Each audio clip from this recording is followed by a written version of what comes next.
Welcome back to my MS education class. तो screen ऊपर आप गोटे क्वेश्चंस देखिपे जोटा कि ज्ञानदीप 2.0 जोटा कि आपणकर 2026 रे एग्जाम चलची आज एग्जाम थिला आपणकर इंग्लिश मोर आप टाइम टेबल ही कही जमती कि आज फर्स्ट शिफ्ट रे आपणकर इंग्लिश थिला। तो इंग्लिश रो कौन क्वेश्चंस आसी तार आंसर कौन हम आपण कौन लिखिंट तो निश्चिंत भाव में आप देखी नि वीडियो को स्किप करेंगे वीडियो को लास्ट पर्यंत देखिए आ क्वेश्चन आंसर गुड़ाक कौन लिखिंट निश्चिंत भाव में आप देखी नि केते दूर आपणकर ठीक अच्छी आप 20 मार्क रू केते स्कोर कर। तो चलते डेना करी स्टार्ट करने पूर्व समस्त कहबी निश्चिंत भाव में वीडियो को लाइक करेंगे सांग सहित ओबियसली समस्ते शेयर करूँ जदि चैनल नुआ अच्छा निश्चिंत भाव में चैनल को सब्सक्राइब करेंगे। मुझे सहित जहाँ भी क्वेश्चंस आपणकर रोचे सब क्वेश्चंस आपण सहित डिस्कसन करेंगे। तो निश्चिंत भाव में वीडियो को सब्सक्राइब करके रखु। तो देखिपे फुल मार्क आपणकर 20 मार्क्स अच्छी देखिपे फुल मार्क आपणकर 20 मार्क्स अच्छी और आपन को समय मात्र 45 मिनिट ही दि जाए।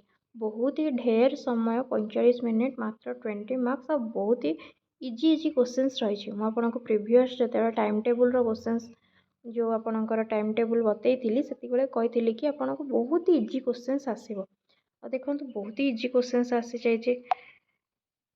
तो फर्स्ट क्वेश्चंस आपणकर 1 into 5 1 mark questions fill in the blanks questions. एक नंबर कौन देछि रेगुलर देखो रेगुलर रो अपोजिट वर्ड से पचार रेगुलर रो अपोजिट आप बहुत ही भल भाव में समस्त जानते रेगुलर रो इरेगुलर होची आपणकर अपोजिट स्पेलिंग आप लिखिपारे खातार इरेगुलर होकर राइट आंसर। तो निश्चिंत भाव में आप कौन कर एग्जाम रे निजे तो चेक करें।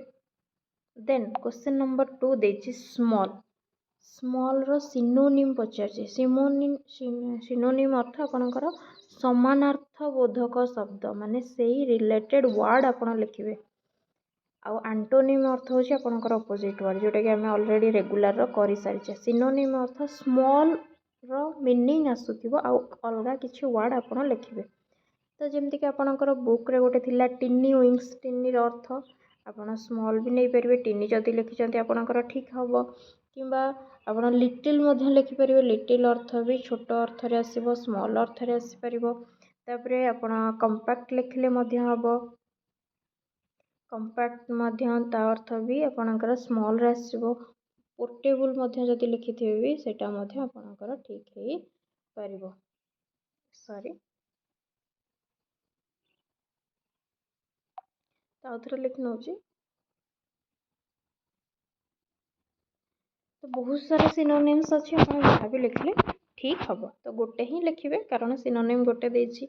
Then Raj Raj saw dash elephant at the zoo fill in the blanks with appropriate article देछि। आर्टिकल आप जानते दु प्रकार गोटे हूँ डेफिनाइट आर्टिकल और गोटे हूँ इनडेफिनाइट आर्टिकल।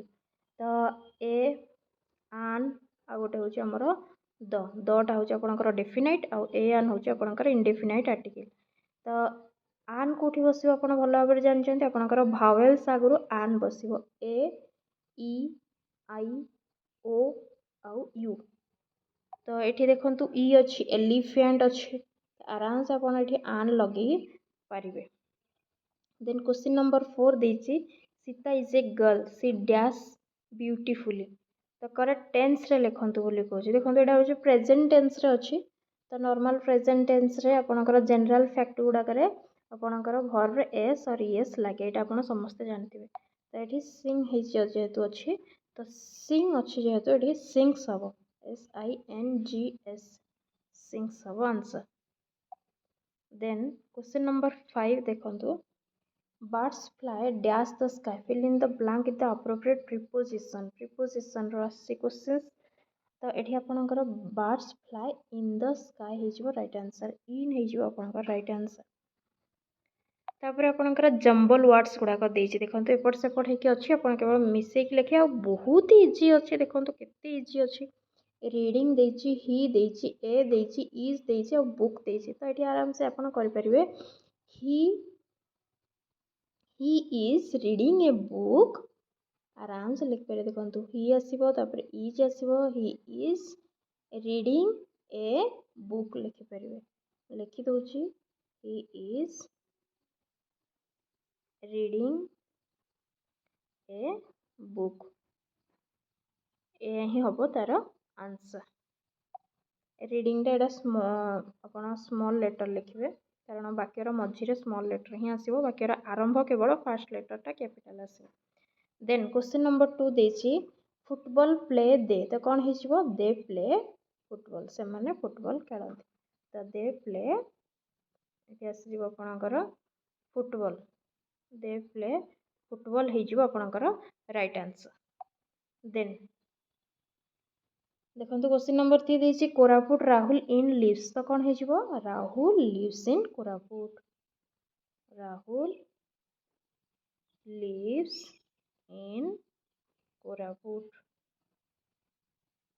तो जो माने को माने कोरापुट अच्छी आउ वीडियो देखुंत निश्चिंत भाव में आपण कमेंट करेंगे कि आपण कौ डिस्ट्रिक्ट रु देखुंत ज्ञानदेव कोरापुट ही तेणु निश्चिंत भाव में आपण देखिपारे बहुत जिनस आपन को ये शिक्षार मिल तो समस्ते देखिपारे कारण आपणकर एग्जाम रे जो हाफ इयरली एग्जाम कि बोर्ड एग्जाम रे आपणकर ग्रामर रु बहुत सारा क्वेश्चंस आसीबो फिल इन द ब्लैंक्स देखो फिल इन द ब्लैंक्स करेंगे ये S C dash dash O L ये कौन हो S C H O O L आपणकर स्कूल हो right answer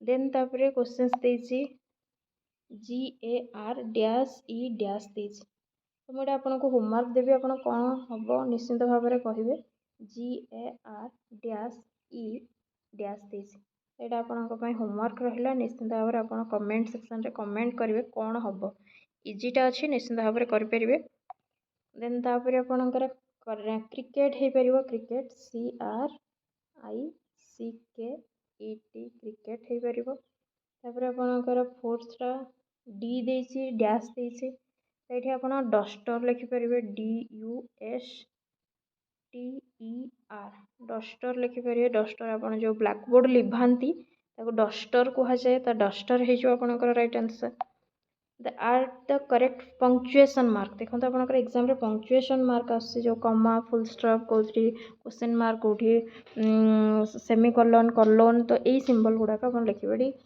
what a beautiful day it is देखो जो भर्बटा आगू को पलि आसो ना से आप विस्मयसित ये माने सी आश्चर्य होकि से कहूँ what a beautiful day it is ये विस्मय सूचक चिन्ह लगे आपणकर एक्सक्लेमेटरी सेंटेंस ही जीव then will you visit the zoo tomorrow ये से क्वेश्चंस पचार will you visit the zoo tomorrow तुम्हें काली जू को विजिट करने को जीव बोली से पचार तो येस और नो रे क्वेश्चंस आसो तो ये आपंकर क्वेश्चन मार्क आसो इंट्रोगेटिव सेंटेंस ही जीव will you visit the zoo tomorrow से पचार क्वेश्चंस पचार ये क्वेश्चन मार्क आसो then read the passage carefully and answer the following questions कौन गोटे पैसेज देछि देखंतु the sun rises in the east every morning birds sit on the trees and sing songs then children go to school with their bags तो C questions हमको पचार find out and write the common noun from the given passage ए given passage भितर गुड़ाक common noun अच्छी आप noun जानते proper noun common noun abstract noun तो ये सब जिनस अच्छी आपणकर तो सेमती आपणकर कॉमन नाउन गुड़ाक कौ गुड़ाक ए भितर तो कॉमन नाउन कौन कौन हो पार आपणकर लिखुची आप लिखि रखु एग्जाम रे आपन कौन लिखिं कॉमन नेम हो पार आपणकर सन हो पार कॉमन नाउन देन मॉर्निंग हो पार आपणकर कॉमन नाउन देन तापर आपणकर बर्ड्स हो पार कॉमन नाउन देन ट्रीज हो पार कॉमन नाउन देन तापर सॉन्ग्स हो पार कॉमन नाउन चिल्ड्रेन हो पार बैग्स हो पार स्कूल हो पारिबो। तो ये गुड़ाक आपणकर हम कॉमन नाउन। आई होप आपण निश्चिंत भाव में एग्जाम रे लिखिक आसथिबे कॉमन नाउन को गुड़ाक पैसेज भितर। तापर देन क्वेश्चंस पचार where do the children go. Children माने कोठी जाउथिले children go to the school. तो स्कूल हे जिवो आपणकर right answer. Then F change the word into plural. बहुवचन रे करिवो सिंगुलर होउची एक वचन तार बहुवचन होउची प्लूराल। तो प्लूराल करिया पई कहिची चाइल्ड। चाइल्ड रो प्लूराल कोन ना चिल्ड्रेन CHILDREN चिल्ड्रेन।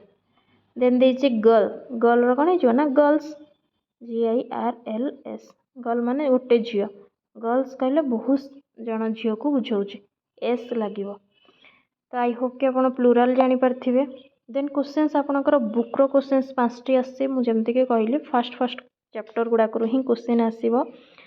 तो ए लेटर टू गॉड आउ all things bright and beautiful रो क्वेश्चंस आसीची आपणकर। Who was Lencho. एटा तो आपण भलो भाबर जानचंती लेंचो वाज ए फार्मर। तो लेंचो कौन थिला लेंचो वाज ए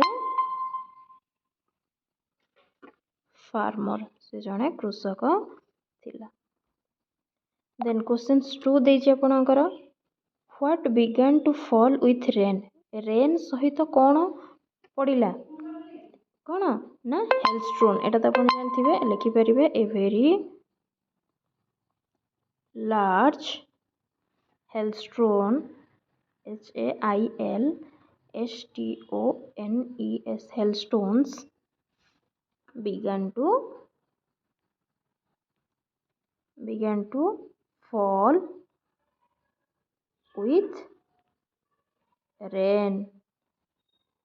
लिखि परिबे आराम से। एटा क्वेश्चंस रहउची तेणु फुल वाक्य रे फुल सेंटेंस रा आंसर देबे आपण।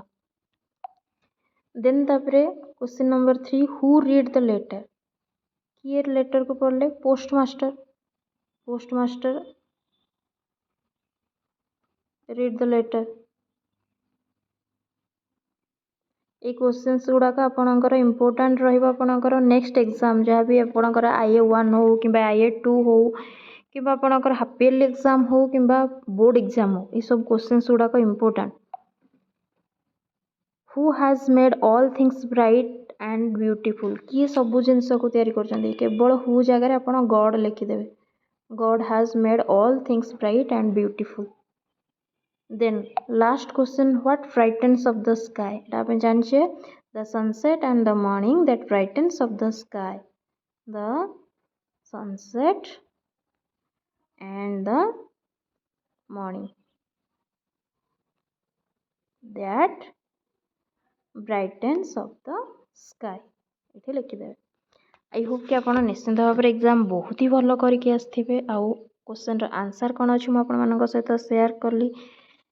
क्वेश्चंस निश्चिंत भाव में आपको हेल्पफुल करिवो कारण मु बुझेइछि बहुत जिनस बुझी बुझी आपण सहित शेयर करिछि जोटा कि आपको एक अपकमिंग एग्जाम पाई मध्य इंपोर्टेंट रहिबो। तो वीडियो को निश्चिंत भाव में सांग मान सहित शेयर करेंगे।